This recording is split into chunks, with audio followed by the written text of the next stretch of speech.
कर लेते पश्चिम बंगाल चुनाव में पारा हाई है। मुर्शिदाबाद में वोटिंग के दौरान बवाल हुआ, जहां चुनाव आयोग ने इसे लेकर संज्ञान लिया। चुनाव आयोग ने हंगामे पर डीएम से मांगी है रिपोर्ट। हुमायूं कबीर और टीएमसी समर्थक यहां पर आमने सामने हुए थे, जिसे लेकर अब रिपोर्ट तलब की गई है। चुनाव आयोग ने इस हंगामे पर डीएम से रिपोर्ट मांगी है। पश्चिम बंगाल चुनाव में पारा हाई हो चुका है, क्योंकि लगातार वो तस्वीरें भी आपको दिखा रहे हैं और कुछ देर पहले हमने आपको तस्वीरें दिखाई थी किस तरह से वहां पर बवाल हुआ।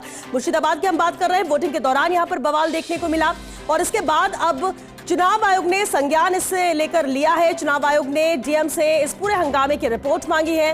हुमायूं कबीर और टीएमसी समर्थक यहां पर आमने सामने हुए थे।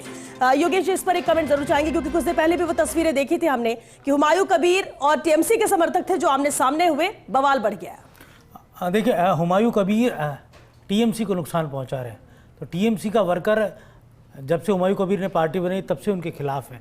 और यहाँ पर जो विरोध प्रदर्शन है, और ये इलाका तकरीबन मैंने जैसे पहले कहा कि 39% से अधिक मुस्लिम आबादी है, मतलब मुस्लिम वोट यहाँ पर बहुत ही निर्णायक है और ये टीएमसी का गढ़ भी कहा जाता है। हुमायूं कबीर की जैसे यहाँ एंट्री होती है, वैसे ही वहाँ टीएमसी का जो कार्यकर्ता है वो बौखला जाता है और वो हुमायूं कबीर और उनके जो समर्थक है, उनके जो भी जुलूस है, रैली है, उन पर वो अटैक करता है और यहीं से ये पूरा का पूरा हंगामा शुरू होता है। वहाँ देसी बम का भी इस्तेमाल किया गया और फिर भी अभी तक जो बड़ी घटना की हम बात करें, लॉ एंड ऑर्डर बहुत मेंटेन है इस बार चुनाव में। ये हम देख रहे हैं वहाँ पर चप्पे चप्पे पर वहाँ पर केंद्रीय सुरक्षा बलों की एजेंसियाँ तैनात हैं, क्योंकि ये चुनाव जैसा वोटर वोट डालने निकलेगा और वोट तक पहुँचेगा और बूथ कैप्चरिंग रोकने में अगर चुनाव आयोग कामयाब हो जाता है तो आप मान के चलिए कि चुनाव का परिदृश्य और पूरी इबारत ही अलग लिखी जाएगी।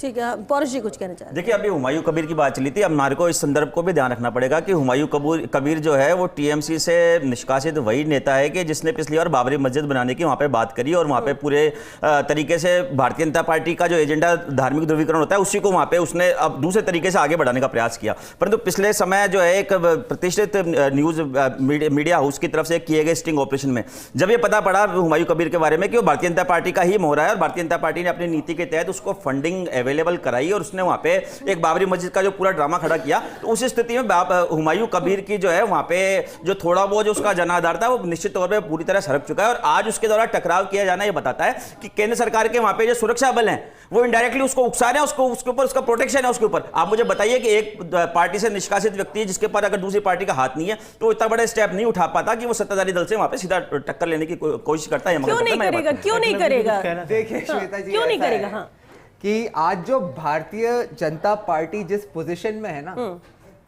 वो इस पोजीशन में ही इसलिए है क्योंकि बाबरी मस्जिद को ढहा दिया गया था। तो बाबरी मस्जिद वापस बनाने की बात कर